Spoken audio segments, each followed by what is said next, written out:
Okay guys, we're back here again.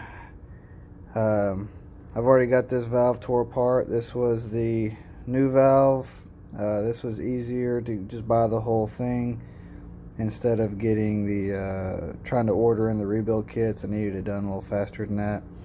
This here's your equalizing line. So this is the bottom end unit and the internals on it. This is your plunger, and your spring is down inside here. Let's see if I can get a good look at that. You can see your spring here, and that is your adjustment base down there. We pull that bottom cap off to make our adjustments. So anyway, so what I'm concerned with is, like I said yesterday, normally we could just change the power head here and we'd be alright, but in this particular case I'm nervous that when someone was making a repair right here at this equalizing line once before, they may have overheated it.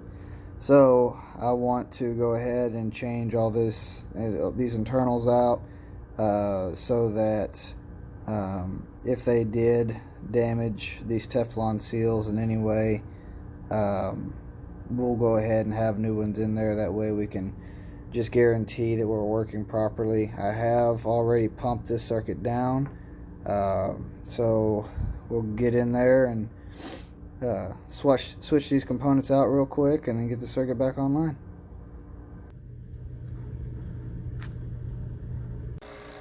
Okay, so my fears are definitely confirmed.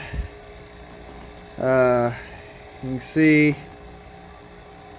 this spring, how black it is. See all the heat and corrosion. That seal is misshapen, and down here it's sunken in. You can see, get my camera to focus, there it goes. You can see all the corrosion on this. That seal there is misshapen.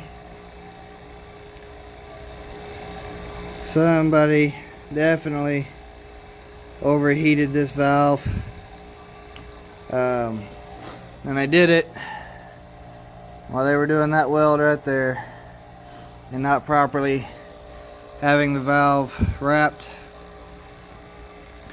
So really glad I went ahead and did the full rebuild, not just the power head, but you'll see in some of the pictures that I post as well that the TXV bulb, come to find out, was actually also only attached with electrical tape, which is just absolutely absurd.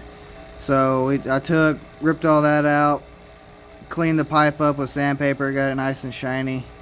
The new valve came with a new mount for the TXV bulb, so I used that mount and got it set back up.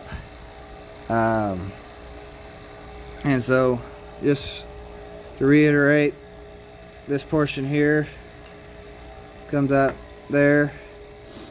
If this ever gets flipped around, you'll see this is where the spring sits. This is where the adjustment needle on the very bottom comes up at. So you want to make sure if this ever comes out on you, it goes back in like so, with that spring seat up. Then your spring goes in, and then your seals, your actual valve control here goes on top of that, goes into the valve. Now this is also the push rod. Technically it's inside like this, pushes up and down. You'll see it stick up a little bit right here, sticking out. That's what the power head pushes against to open this valve. You'll see this seat sits on top of there, pushes it up and down. Anyway, to get this out, you just have to force it through all the way with a small screwdriver. It'll fall out. Get the new one in and so forth. Just be very, very careful with that little Teflon seal when you're doing that. Everything needs to move very smoothly.